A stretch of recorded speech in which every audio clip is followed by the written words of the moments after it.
Alhamdulillah wassalatu wassalamu ala Rasulillah. Kita lanjutkan fikihnya. Kemudian di antara permasalahan yang berhubungan dengan wudu adalah mashu batin wa zahiril udhunain. Mengusap bagian dalam dan bagian luar dua telinga. Karena disebutkan dalam hadis bahwa al-udhunani minar ra's. Bahwa dua telinga itu termasuk kepala, maka mengusapnya adalah merupakan rukun. Dari hadis Abdullah bin Amr bahwa ada seorang laki-laki datang kepada Nabi SAW dan berkata, "Wahai Rasulullah, bagaimana tata cara bersuci?"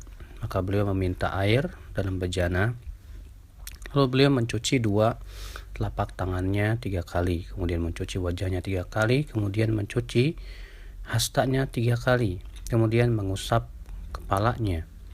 Fa'adkhala isbi'aihi sabahataini fi udhunaihi, di mana beliau memasukkan dua jari telunjuknya ke dalam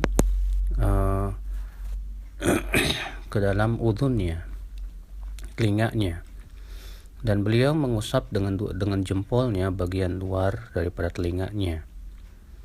Kemudian beliau pun mencuci dua kakinya 3 kali. Kemudian permasalahan berikutnya mashul udhunain bima'ir ra's. Mengusap telinga itu adalah tidak dengan cara mengambil air yang baru, tapi dengan cara mengusap kepala kemudian langsung ke telinga. Karena sudah kita sebutkan bahwa telinga itu termasuk kepala. Maka dari itu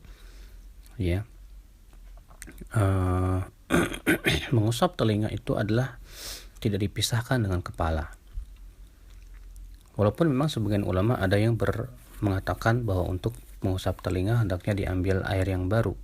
Dan ini pendapat Imam Nawawi berdalilkan hadis Abdullah bin Zaid bahwasanya Rasulullah sallallahu alaihi wasallam akhadha li udhunayhi ma'an khilafa alladhi akhadha li ra'sihi. Mengambil air untuk dua telinganya berbeda dengan air yang ia ambil untuk kepalanya. Imam Nawawi mengatakan hadis ini hasan. Baihaqi berkata sanadnya sahih. Akan tetapi hadis ini sebetulnya syadz.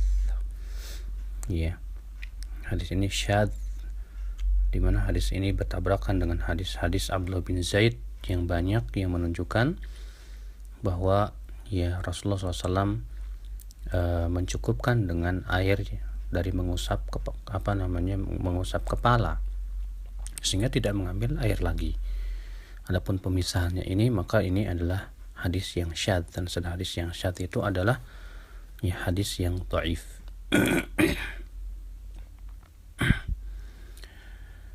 Ikhwatul Islam, a'azakumullah wa iyyakum. Kemudian pembahasan berikutnya adalah adamu wurudil masf 'alal 'unuq. Tidak disyariatkan mengusap leher tersendiri. Syekhul Islam berkata, lam yasihha 'anil Nabi sallallahu alaihi wasallam annahu mas'a 'ala unuqi fil wudu. Tidak ada satupun hadis yang sahih bahwa Nabi sallallahu alaihi wasallam mengusap lehernya dalam wudu.